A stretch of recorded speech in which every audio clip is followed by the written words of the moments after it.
Hello, everyone. It's your girl, Robin. And Saeed. And we are back home from, from our 7-night Southern Caribbean cruise on Virgin Voyages Resilient Lady. Even though it's sad to be back home, we had such a great time on the ship. We left from San Juan, Puerto Rico, and we had 4 ports, 4 port stops. But this was our first Virgin Voyages cruise, and as we were planning the whole time, what was the thing you were the most excited about? The food. The food. The food. So that was one of the reasons we wanted there's other to go. stuff too. It was an overall great cruise. Let's check the other videos for the other stuff, but we're here about the food. We were all about that food. That was one thing we kind of consistently heard before was about the food. We love that if you're not familiar with how the food works on Virgin Voyages, they don't have a main dining room. So what do they have instead of the main dining room? So they basically have 2 kind of setups, and all food is included. Let me also vouch for that too. Is that all their food is included, whether it's specialty dining, which we'll talk about here in a second, or they're more kind of basic, what they call the galley. So they basically have 2 setups. They have a galley, which is kind of like a food hall. It's more replacement of what you might find as a traditional buffet. If you go on a more, I was excited about. No buffets. If you buffets are gross. Go ahead. More traditional, gross cruise lines. They have a buffet. The galley isn't like a food hall. So that's their first kind of set of food offerings. They also have little specialty spots around the ship, but then the biggest piece of the equation is they have 6 made-to-order restaurants. And so what we'll do today is rank those restaurants. We did get the opportunity because it was a 7-day cruise. We had the chance to actually eat at every one of the 6, I'll say specialty restaurants for the sake of this video. And then we did get the chance to dabble into some of the other items, other places on the ship, in the galley, and then just in other spots on the ship. So we'll give a quick shout out to a couple of those spots as well. Well, as we rank the specialty restaurants, make sure you go back and look at our individual videos we did for each one. After we ate at each restaurant, we did a video kind of reviewing it. So make sure you go back and watch that. But now we've had a little bit of time. We've home. We've had a time to reflect on our trip, reflect on the food. And actually, as I was reflecting, some of my rankings changed as I was really thinking about, because I realized going into the trip, I was a little biased. I kind of felt like there were certain restaurants I was going to like more than others based on other videos we had watched. Right. So I had realized that I was biased. I was like, Robin, don't be biased. Think about what you really appreciated. So we're going to give you our full rankings on the restaurants. And then we'll kind of, like you said, just touch on some of the other things. A couple of honorable mentions, if you will. So we're going to go from 6. So 6 being the number 1 is the best. 6 is not bad, but somebody had to come in last. Yeah, sorry. I'll just say this. There was no bad food. I enjoyed every meal on the boat, but like you said, somebody had to come in last. So here's my ranking. This is probably a shocker to many. But it was also partially my fault. And you can go back to the video and watch while it was my fault. But my number 6 was... This may be an unpopular opinion. The Wake Steakhouse. Dun, dun, dun. The Wake Steakhouse, ambiance, beautiful. It was really nice. Yeah. Everything was great. There was a mistake I made on the food I ordered that didn't make it taste the best. But I also just felt like it was common food that we can get at most places. So I had to be nitpicky because all the food was good. I enjoyed the food, especially the bread. But somebody had to come in last. To me, the experience and the food was something that I could have in other places. Yeah, so that's my opinion on the Wake. Like I said, it's good, but it's, to me, just kind of, it was traditional steak food. It wasn't the best steak I had. It was good. Ambiance was good. But sorry, somebody had to come in last. Don't kill me in the comments. So for me, Test kitchen.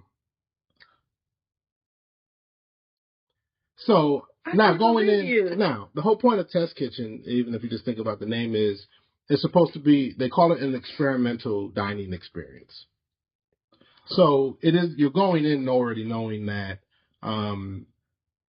they're kind of trying to push you out of your comfort zone a little bit as far as, how you eat, regular things. Not they're giving you, at least in our menu, anything that was like too wild. But particularly, so it's a 5-course meal, FYI. And again, you can check out our test kitchen video to see the details, particularly of why I'm saying what I'm saying. But it was okay. I think actually the best item, I will say, as the courses went on, they got better. But the first course, which again, watch the video to find out what that was. It just didn't do nothing for me. So, again, not because the food was fundamentally horrible, but someone has to come in last. And so in my case, it was Test Kitchen. Okay. I guess we all have to have our own opinions. My number 5 was Gun Bay. Maybe another unpopular opinion. What I liked about Gun Bay, it was a good environment. It's very fun. Mm-hmm. Like I said, you can go back and watch how, they play drinking games and you get to eat with other people on the boat. So that's all fun. But when I really reflected on the food itself, there's really like the meat was like the one thing that I really enjoyed. Everything else was just okay. It also was something that I had tried some things that I had not tried before, so I was trying to get out of my comfort zone.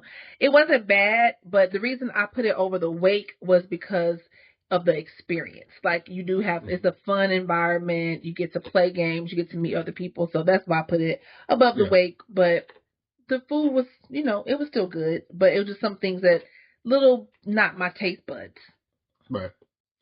So for me, I actually had the wake here in the 5th slot.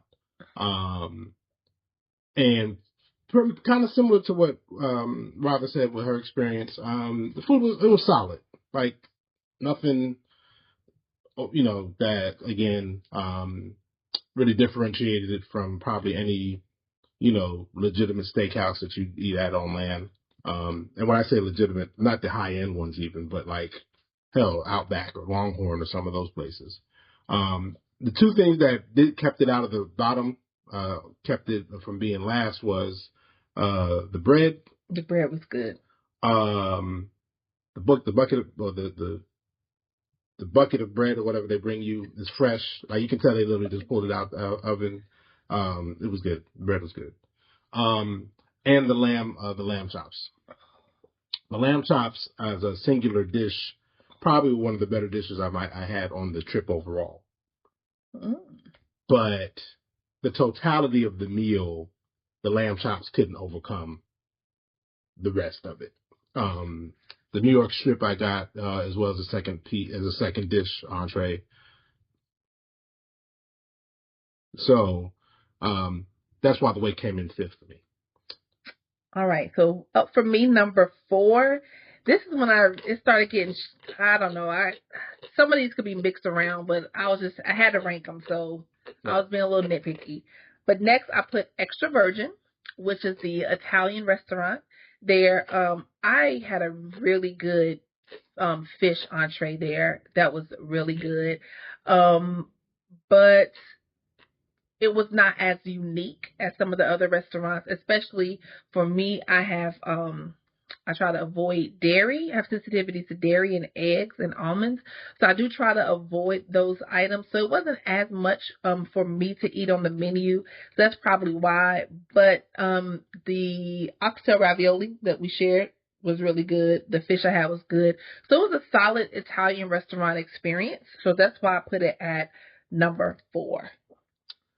So coming in for me at 4 was Gun Bay. Again, great environment. Enjoyed, just the ambiance that they set up. I'm probably maybe a bit more on Asian food maybe than Robin is, so that's probably also why I might take it up a bit more than she does. But it was good. Again, so it's Korean barbecue, as we stated. And so they cook it on front of you. So again, just the whole experience of cooking to be in front of you and you're engaging with the people at your table. I thought it was good. I found out I'm not a big fan of kimchi, which I know is kind of a staple in Korean baked dishes. But overall, I overall enjoyed that meal overall more, I'll say, than I did at the Wake and Test Kitchen. So because it was more of the meal overall, I think pushes it up to the 4 slot. Not better than the top 3, which we'll hear in a second, but that's how it wound up where it did. All right. So these top 3 is where my biases really got shifted, because what I went into the cruise thinking was going to be my favorite and what actually ended up being my favorite did not reconcile.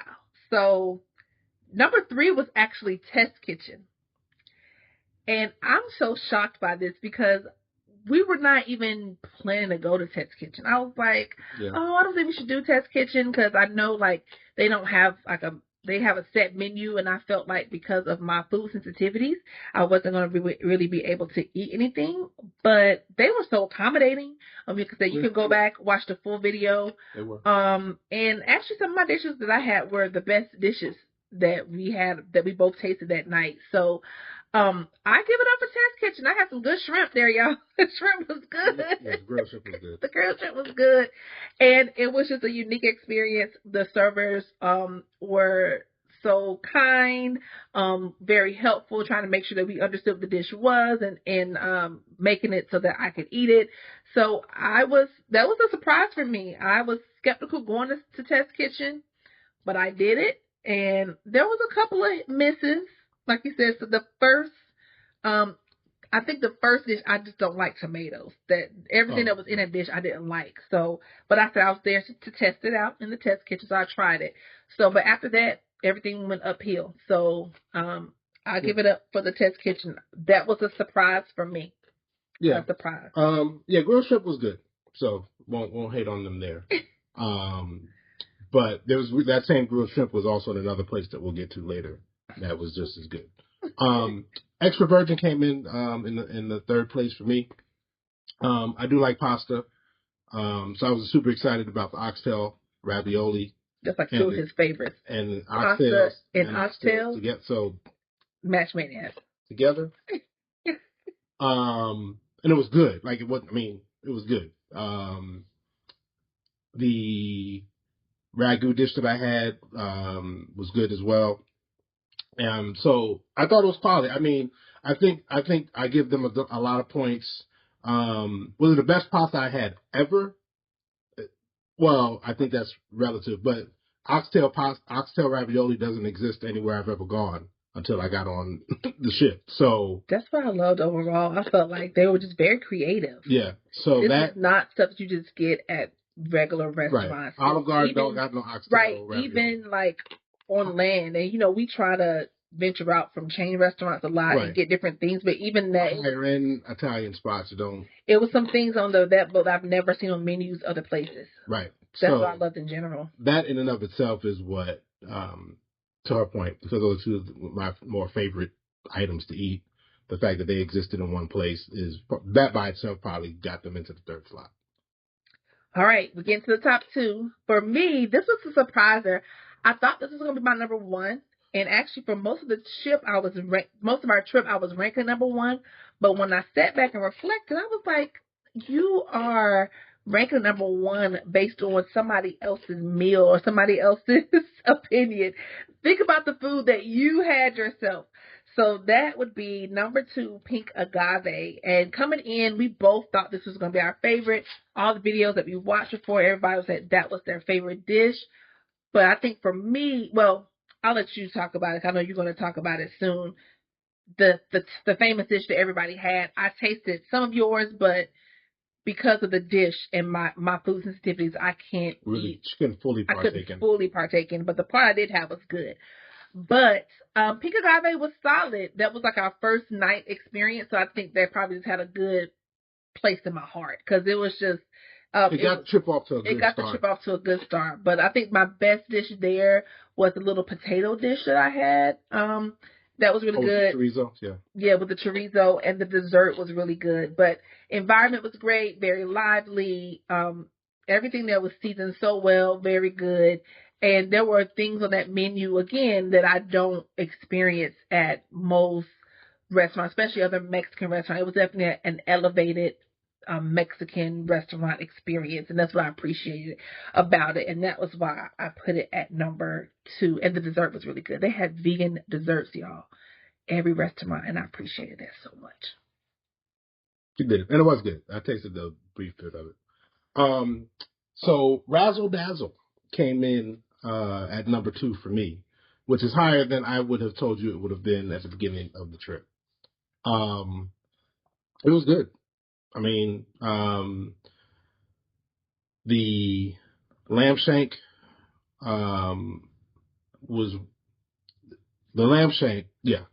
probably was competitive with the item that I'll speak to here for my number 1 restaurant, which you probably have figured out by now if you're paying attention. Probably for the best singular dish I might have had on the trip. As far as an individual dish. Breaking news. But it was good. And the environment was good. I had their ribeye as well, which was good. It wasn't as... There was a ribeye that's better. And again, you'll figure that out here shortly. But it was good. The sides were good. We had the calamari. I won't say they had calamari. Maybe it was calamari. Well, overall, Razzle Dazzle was a much more positive experience than I would have thought it was going. And again, to what Robin said earlier about those videos and stuff, you know, some people are lukewarm on Razzle Dazzle. Some people love it. I think we probably landed more on the we love it side. So that was me. And so now we are drum roll at number 1. So you probably... Oh, go ahead. No, go ahead. You go. You probably have, by process of elimination, figured out what our number 1s are. But my number 1 is a total surprise to me. This was the restaurant that I least expected to like based on videos that we had watched, reviews that we had watched. So the moral of this story is you got to try everything for yourself, okay? Try everything for yourself because everybody has their own taste, their own opinions, and they have something else that they're looking for.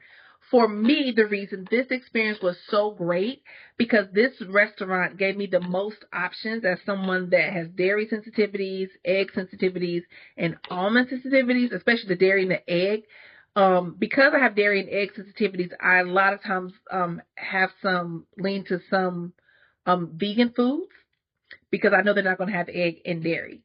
So the vegan or the vegetarian and vegan forward restaurant at on Virgin Cruises is Razzle Dazzle. Now, when I tell you, when we were making our reservations for our restaurants before we went on the cruise, we were like, okay, which day we're going to go to Razzle Dazzle? We might not make... I mean, we were so like, I guess we'll do that towards the end. We'll figure it out. We moved it around a couple of times. We moved it around. We was like, do you really want to go? But I am so glad that we went and we stayed with it. Somebody else that I was with on the cruise tried to take it off of our reservation list to go to another restaurant, and I was adamant. And I was like, let's at least try everything. And I'm glad we did because it was a shocker. It was my favorite. And the reason it was my favorite because I had the most options there. I mean, you have to go watch the video. I ate myself. It was ridiculous. Like I had so many options. I ate way too much food. It was bad. It was bad, but it was so good. Right. Now you got like I had a bunch of fried food there, but I had fried everything. So it wasn't the most health. It was healthy in the sense of like vegan and vegetarian, but I was surprised with Razzle Dazzle. We even went to Razzle Dazzle again for brunch on the day that we left off the boat. We did a video about that too, and it was good as well. So Underrated. it was underrated. Like I said, moral of the story, try everything for yourself.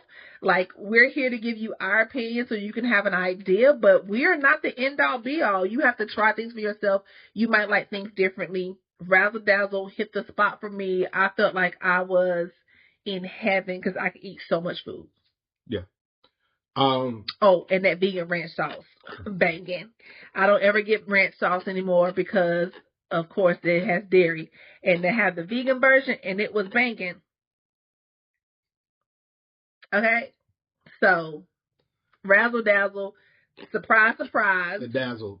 It dazzled. At first, I was putting it as number 2, but I was like, Robin, you tripping? Like, what did you have to base it on your experience, not somebody else's experience. So, Razzle Dazzle for the win. To my dismay, it was like March Madness. It was March we went. March Madness. It was an upset. I didn't expect it at all. Right. No, Razzle Dazzle was good, and I mean, in my case, I said it was number 2. It was a strong 2 though. I mean, had number 1 tripped up any, it's possible that Razzle Dazzle could have slid in. My number 1 was Pink Agave. 2 reasons, and then we'll come into some honorable mentions before we go. Reason number 1, I think it was the most complete experience meal-wise. Everything I ate in Pink Agave was good. All of it.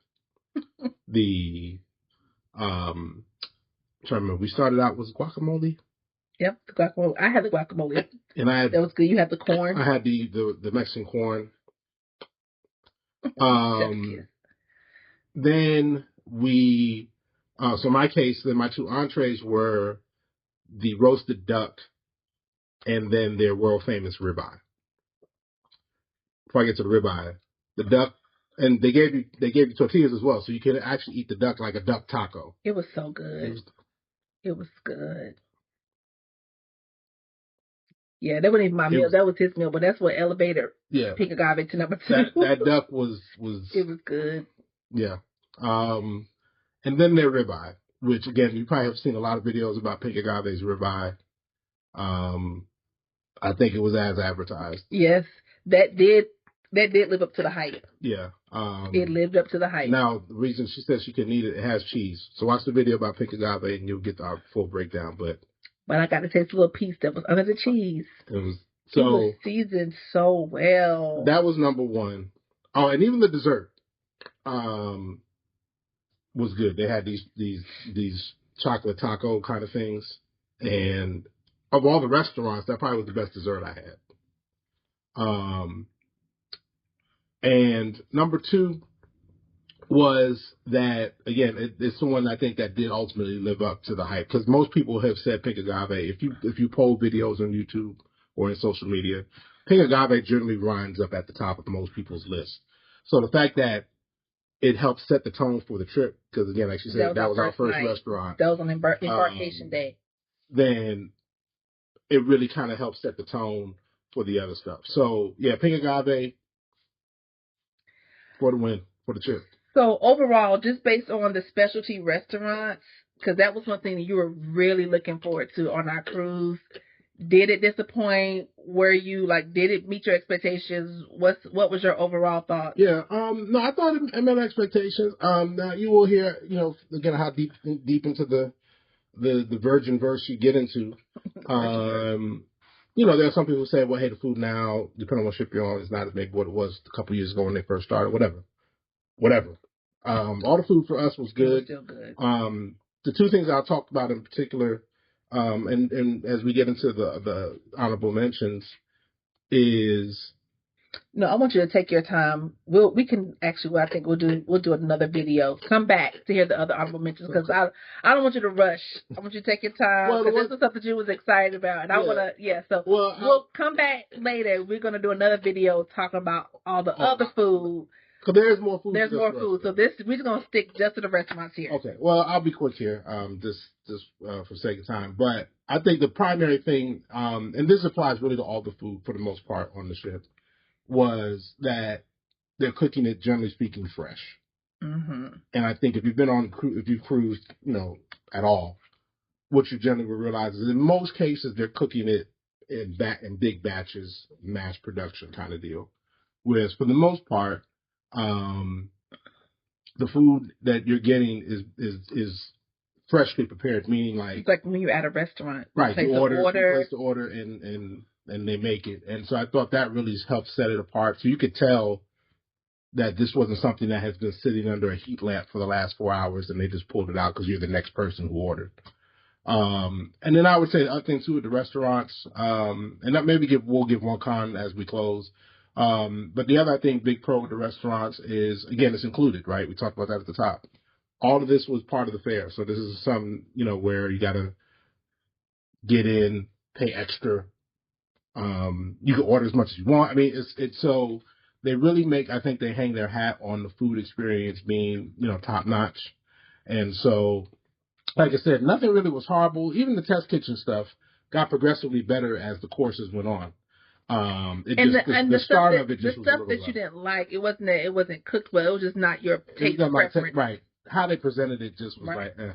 But again, somebody just had to come in last. That's not to say that Test Kitchen gave us bad food. Right. None of the food really was bad. Again, I Robin stated some of the food I could have ordered it differently or this, that, and the other. But fundamentally, I think they all stood up. And again, like I said, particularly with Razzle Dazzle and Pink Agave, in my case, it was the overall, there wasn't really a bad part of that meal. Mm-hmm. And so that's why they ultimately landed as my top two, because from the appetizer all the way through to the dessert, it was solid. That's how I feel about Razzle Dazzle. It was so good, and I did not expect it. I'll say for me, the food did not disappoint. Like, that was one of the things that we were the most excited about. Like, that was part of our priority. When you go on Virgin Voyages, 45 days before is when it opens up. If you have a regular room, 45 days before, that's when reservations open up. We were on there that first night and make sure we got reservations for all the restaurants. That was the one thing we wanted to try. It did not disappoint. There was no bad meal that I had. Now, I'm not a avid cruiser. This was only my, I think, 4th cruise that I've been on. But of the 4 cruises I've been on, this definitely had the best food by far. There have been other cruises where the main dining room food was good. And then there was some cruises where the main dining room food was not so good. You can watch some of our other videos. We'll talk about that. But this was, all the meals were better than what I had experienced in a regular main dining room for any cruise line. And like you said, for it to be included. So what I overall liked about it, kind of my top things I loved about all the restaurants, the food was fresh, as he mentioned. For me, no buffet. Well, I'm not there yet for the restaurants. They got to come back for that. But I love that too. For me, the thing that just did my heart so good was that there were options for me to eat at every restaurant that was dairy-free and egg-free. They really do a good job of asking you about your dietary restrictions and trying to make change. I think because they're making the food fresh, they're like, okay, you can have this, or we can change this, we can take this out. Versus on other cruise lines where the dish is kind of already prepared, it's mass produced. They ask you if you have if you have any restrictions, but they can't really change, per se, a lot of stuff about what's being fixed. That's in my experience that I've had. I haven't been on a lot of cruises, but on my experience. So just the fact that they had options for me at every restaurant. And the biggest thing is the dessert. Every single restaurant had a vegan dessert that I could eat. So I definitely think for those of you that might have some different food restrictions, like gluten-free or dairy-free, egg-free, vegetarian, vegan, I think you can appreciate the food experience as well, because that's sometimes why I'm not as excited about going on a cruise, because I know my food options may be limited. But this time, the food did not disappoint. The restaurants, I loved how each one of them had their own unique vibe. So you didn't feel like you were doing every night felt different. I felt like we were on a date night every night, going to a different restaurant with a different vibe, and it felt like I was just at on land, like in our city, going on restaurant. It wasn't like, oh, this is good for cruise food. No, like if we would have went to that restaurant in our local city, we would have been like, "Ooh, that's good. Let's go back." Yeah. And so all of them were good. The service was good. The food was fresh. There were so many options. I have no complaints about the food. It lived up to its expectations. Right. I loved it. Yeah. No, I ditto. The one thing I'll say that kind of as we close, the one con that you may hear, because we want to be, fully transparent, is the scheduling piece of the restaurants. So like she stated, is a con. When you book your cruise, 45 days out, depending on what type of room you have, if you have a suite or something, you might could even get in a little earlier than that. But you do have to reserve times. Now they don't release all of them right away, so there are some times that they make available the day of the cruise. But that is the one catch. So it does force you to be a little intentional about when you think you want to go eat. And for us, we're not like routine type people. So like it's hard for us to be like every day at this time we're going to eat this way. Right. We kind of like to go with the flow and how our day is going. When you're on vacation, you don't want to be on a schedule. So we were having to think a lot. Like, okay, well this day we have an excursion, so maybe we're going to do later. So it took a lot of thinking to get our reservations. Now, to be fair, that we were able to make some adjustments during the cruise because we did change a couple of reservations, but that might be the one. And I don't know if I want to call it a con, but that's maybe the one thing you have to be mindful of is that it does require you to lock in some spots. And the last thing is, depending on the length of your cruise, also dictates how often you can go to restaurants. So in our case, since it was 7 days, that allowed us to go to each restaurant twice if we wanted to. Yeah, you can make up to 2 reservations at the same restaurant. Right. But now, you can always walk in. Yeah, you could always walk in. You just have to wait. If you want to walk in, I think the best time to walk in is early or late. And just their windows of time are like 5:30 to like 10. Yeah, so either get there at 5:30 or get there around 9. Right. That's what we found on our cruise. But it's more like an inconvenience to have to do all the planning. It's not a con, it's like an inconvenience. You kind of have to really think things through. And like I said, if you're a person that likes procedures and to be on certain times that might work for you. For us, that's not really our personality, especially on vacation. We kind of have to go with the flow a little bit. That's why, like with other cruise lines, we always get the my time dining where we just kind of go when we're ready. Like, are you ready? Okay, I'm ready. Let's go in 15 minutes. So that was a con. You kind of had to think about it. But if you wanted to live on the edge, you didn't have to make reservations. You could show up, especially if you're a smaller party. If it's just 2 of you or 1 of you, you're probably more likely to be able to do that. If you have bigger groups, definitely recommend doing the reservations. And if nothing else, maybe just plan out, like, okay, if you know there are maybe 1 or 2 restaurants that you absolutely got to get to, maybe you at least book those and then leave yourself, the flexibility, for the other ones. But otherwise, food was excellent. I think, in our opinion, we think it lived up to the hype. And so, again, in the comments, if you've been on Virgin, what have your thoughts been on the food? How would you rank the restaurant? And if you've been on multiple Virgin cruises, maybe you got on when they first started back 4 years ago, and you've gone here recently. Let us know if you think it was better than it is now. Was it worse than it is now? About the same? We'd be interested to see kind of what your experience has been if you've gone on multiple cruises as well, because we have seen what people say depending on the ship you're on as well. That also can dictate how the food is. But for our experience, it was good. It was good. So, last thing before we go. I was going to say, make sure you check out. We're about to do another video about the other food options that was outside of the specialty dining restaurant. So make sure you take a look at that video as well. All right. As always, like and subscribe. We do the content for you. And if there's something that we didn't discuss that you'd like for us to, put it in the comments and we'll bring it to you. So as always, much love. Peace.